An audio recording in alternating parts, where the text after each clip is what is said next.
Hello, this is Taha. This is Anaina, This is Movie Masala. and we're here to yap at you about films we've watched recently. And today we're doing Blitz. He jumped. He got to his feet and waved to his friend, who didn't appear to be. He was placed in your care. You're responsible for his safety. This must be a shock, Rita, but please contain yourself. No, where is he? Where's my boy? Why can't you tell me where he All is? the relevant authorities have been informed, including the police. You were meant to be looking after him. All the protocols were followed All in the accordance protocols. with the law. Where's my bleeding son? So this is Stephen McQueen's new film starring Saoirse Ronan. I hope that's how Saoirse Ronan's name is said. And Elliott Heffernan as her son George. And this film is basically set during World War II in London in the 1940s, during the Blitzkrieg campaign by the Germans, like bombing London. It's about Saoirse Ronan sending her child, Rita, who Saoirse Ronan plays, her child into this protective things for children. George escaping and trying to get back to his mom. It intercuts with like racial tensions during the war as well. And when I say all of this, you think like, okay, this sounds like a very intense film with a lot of like themes that it's exploring and everything. But also, at this time of the year, if you're in the know-how, it also sounds like the most Oscar baity movie that you can imagine. Yeah, 100%. That sounds like a film that was tailored for the Oscars. That sounds like a film you ask ChatGPT to make that feels like an Oscar-worthy film. And look, if the execution is right, I don't see why something like that shouldn't get nominated, right? It's the execution of a film, not the idea that simply makes it. But I think this film just does not have that execution at all. Like, I just don't have much to say about this film because it just doesn't do much at all. And I think one primary issue is because there's just a lack of focus within the film. So if you want me to show the more racial tensions, because George, who is this kid, he's like mixed race, so he's darker skin, but he's Saoirse Ronan's son, who she had with this black guy. You see him only for one scene, you see his dad only in one scene, which I again feel is a loss because I really did like the character for like as much as I saw him. But then again, a racial thing happens, the police takes him away, like, and you never see more of him. Do you just get off screen told what happened to him in some vague way? And so it's about that issue, but whenever it feels like it does anything, after a while it just cuts back to Saoirse Ronan, who's like a white person, so that narrative feels always undercut. It'll give you like one big speech or it'll give you one big scene and then it'll just move away from it, and it feels like it's just constantly dabbling into these multiple things with Saoirse Ronan about motherhood, about women in during that period of the war, and about like trying to find her son. But this film, if you've seen like the ads or say, is marketed towards the idea of Saoirse Ronan being like, I need to find my son. She doesn't even know her son's missing till half the movie's done. That's actually insane. I was wondering why Steve McQueen made it. Because Steve McQueen is known for like these different kinds of films. And I was like, this is interesting from Steve McQueen. It doesn't make sense. Yeah. But somewhat it makes sense hearing what you've said. Again, I don't think like the idea of the racial dynamics within the film, I think they're actually interesting. I just never feel they're fully fleshed out.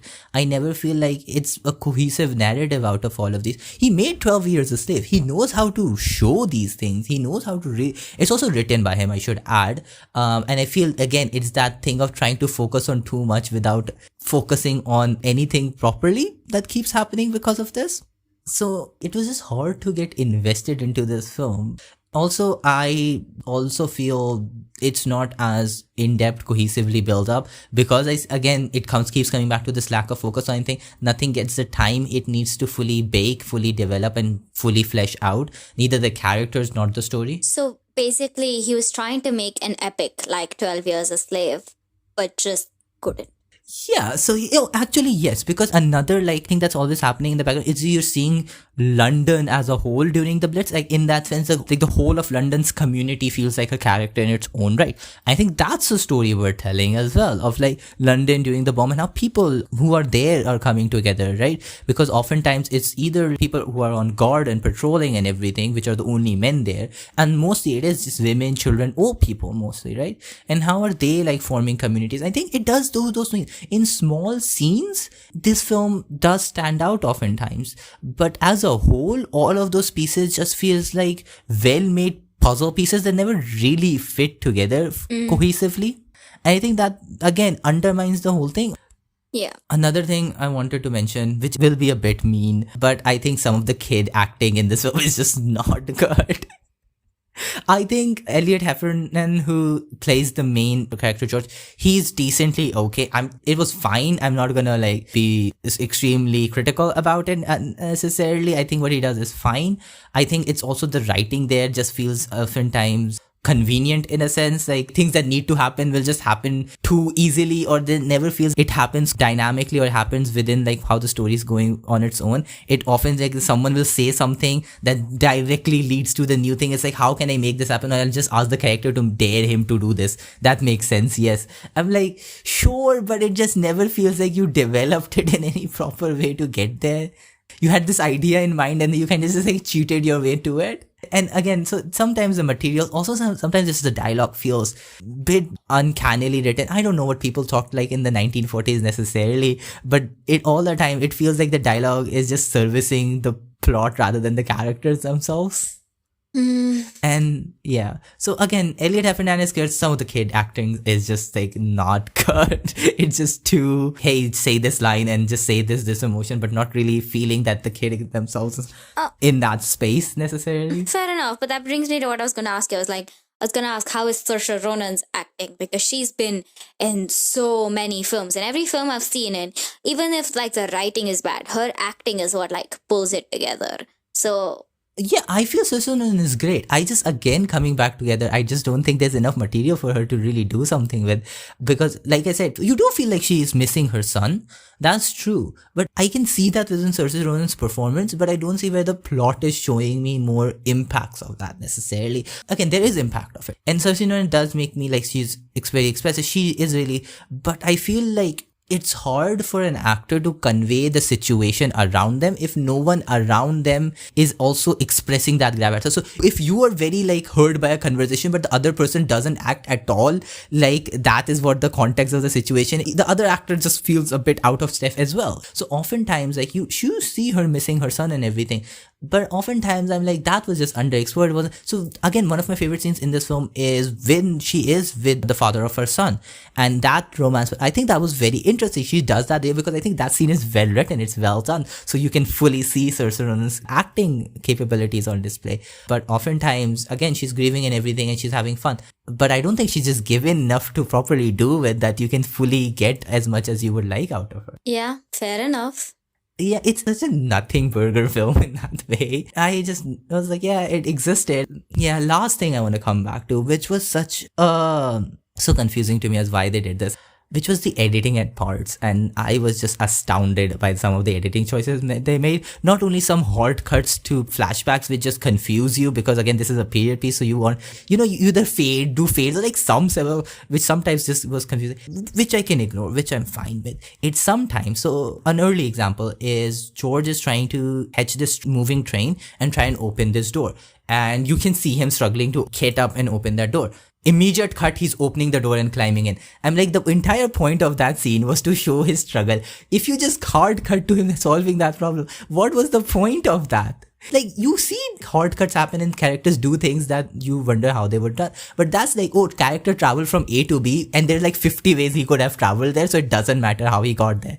This exactly mattered. That was the exact point of the scene. I see. Okay, so lots of problems with the film. Lots and lots of problems.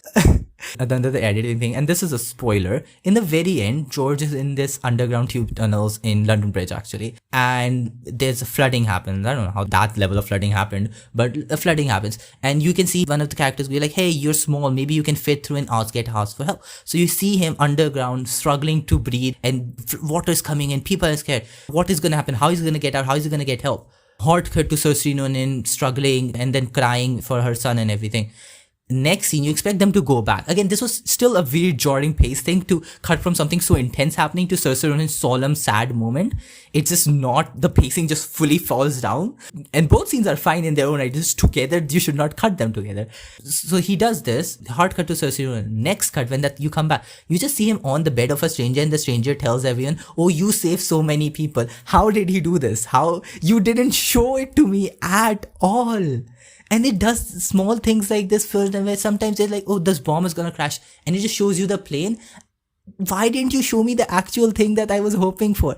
And that scene was the most egregious of those editing things. It was like, that's the entire point of the scene, was him struggling to save these people, and you just cut to the solution already have been solved. Like, So it's a lot of telling and not showing in the worst way possible.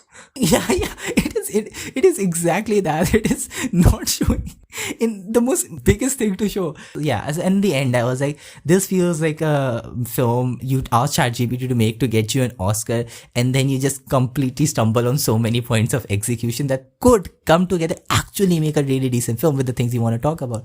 But you never do any of them justice, and you keep making these weird choices that just do not help the film in any way.